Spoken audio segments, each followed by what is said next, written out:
गिबियावनो बयखौबो दिनैनि गोदान मोनसे भिडिअ फिन खेब बरायनानै लाग्रोबावबाय। दिनै आं नोंथांमोननि सिगाङावहाय जायफोर मोनद' हारिफ्रा दायो एसटि दाबिगासिनो दङ आरो बैसोर मोनद' हारिफोरखौ एसटिनि बबे मोनसे केटेगरियाव दोननानैहाय बैसोर मोनद' हारिखौ एसटि खालामनो थाखाय एसेम्बलियाव रिपर्ट बानायनानै सेन्ट्रेलाव दैथायहरनाय जादोंमोन, बेखौ आं नोंथांमोननि सिगाङावहाय गुवारै फोरमायनानै होगोन। बेजों लोगोसेनो बैसोर मोनद' हारिफोरा थारैनो एसटिखौ मोनमारोब्ला एक्जिस्टिं एसटिफोरा सेन्ट्रेल लेभेलाव, आसाम लेभेलाव आरो बिटिसि आव माबायदि खहा जागोन एबा गोहोम खोख्लैगोन, आं दिनै नोंथांमोननि सिगाङावहाय बेनि सोमोन्दै गुवारै फोरमायनो बे भिडिअखौ लानानै फैदों। बेनिखायनो नोंथांमोना भिडिअखौ स्किप खालामालासिनो जोबजासिम नायलां। भिडिअखौ जागायजेननायनि सिगां नोंथांमोननिसिम गुरैयै खावलायनाय, नोंथांमोना आंनि चेनेलाव गोदानबा चेनेलखौ अननानै साबस्क्राइब खालामनानै लानो हागोन। नोंथांमोना आंनि चेनेलाव बेबायदिनो गोदान आपडेटफोरखौ मोननो हागोन। थ' बिदिब्ला दिनैनि भिडिअखौ जागायदिनि।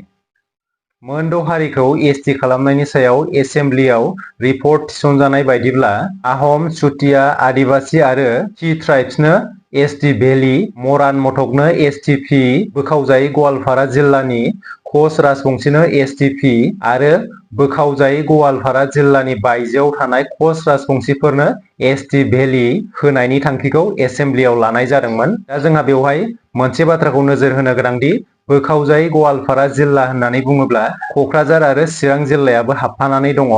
एसेम्बलियाव मोनद' हारिनो एसटि होनायनि सायाव बैफोर माखासे केटेगरियाव बाहागो खालामनानै बैसोर मोनद' हारिखौ एसटि खालामनो थाखाय रिपर्ट खालामनानै सेन्ट्रेलाव दैथायहरनाय जादों। दा बेवहाय जोंहा सेन्ट्रेल लेभेलाव एक्जिस्टिं एसटिनि मा गोहोम खोख्लैगोन एबा एक्जिस्टिं एसटिफोरा मा खहा जागोन जुदि बैसोर मोनद' हारिफोरा थारैनो एसटिखौ मोनमारोब्ला, जुदि बैसोर मोनद' हारिया थारैनो एसटिखौ मोनमारोब्ला जोंहा सेन्ट्रेलाव गोबां खहा जानो थांगासिनो दङ। जों मिथिखागौदि सेन्ट्रेलाव एसटिपि, एसटिएइच आरो एसटिबि होननाय बेनि सायाव गुबुन गुबुन केटेगरि थाबावा।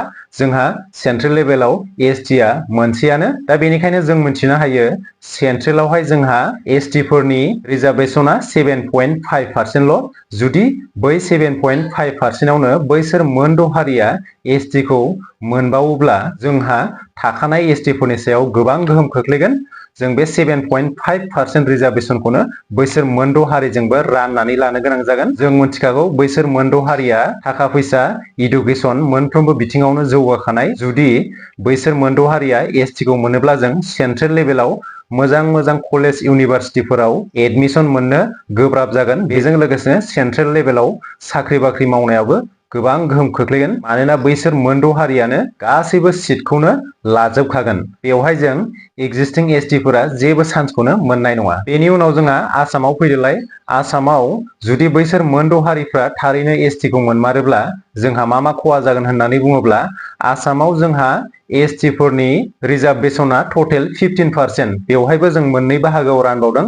एसटिपिनि थाखाय 10% आरो एसटि हिल्सनि थाखाय 5%। जुदि बैसोर मोनद' हारिया एसटिखौ मोनमारोब्ला 10% रिजार्भेसन एसटिपिनि जिखुनु मोजां स्कुल, कलेज, इउनिभारसिटिफोराव एसटिपिफोरनि थाखाय रिजार्भेसन थायो। जुदि बैसोर एसटिखौ मोनमारोब्ला बैफोर गासैबो सिटखौ बैसोरनो लाजोबगोन। मानोना बैसोरो फरायनायनि सायाव, रांखान्थिनि सायाव गोबां जौगाखानाय। जोंनि थाखानाय एसटिफोरा बेवहाय जेबो चान्सखौनो मोनहैनाय नङा। साख्रि बाख्रिनि सायाव, सोलोंथाइनि सायाव एक्जिस्टिं एसटिफोरा उन जानानै थानो गोनां जागोन। बेनि उनाव जोंहा फैदोलाय बिटिसि एबा बिटिआर आवहाय जुदि बैसोर मोनद' हारिफ्रा थारैनो एसटिखौ मोनमारोब्ला जोंनि सायाव माबादि गोहोम गोग्लैगोन, स्पेसियेलि जोंनि बर' हारिफोरनि सायावहाय माबादि गोहोम खोख्लैगोन। जुदि बैसोर मोनद' हारिफोरा एसटि मोनोब्ला बिटिसिनि मोनफ्रोमबो बियाबावनो बिसोरबो इलेक्सन गेलेनो हानायनि मोनथायखौ मोनगोन। जुदि बैसोर इलेक्सन गेलेनो हायो अब्ला बैसोरो देरहानानै जोंनि बिटिआर एबा बिटिसिखौनो सालायगोन। मानोना बैसोरनि सुबुं अनजिमाया थाखानाय एसटिफोरनिफ्राय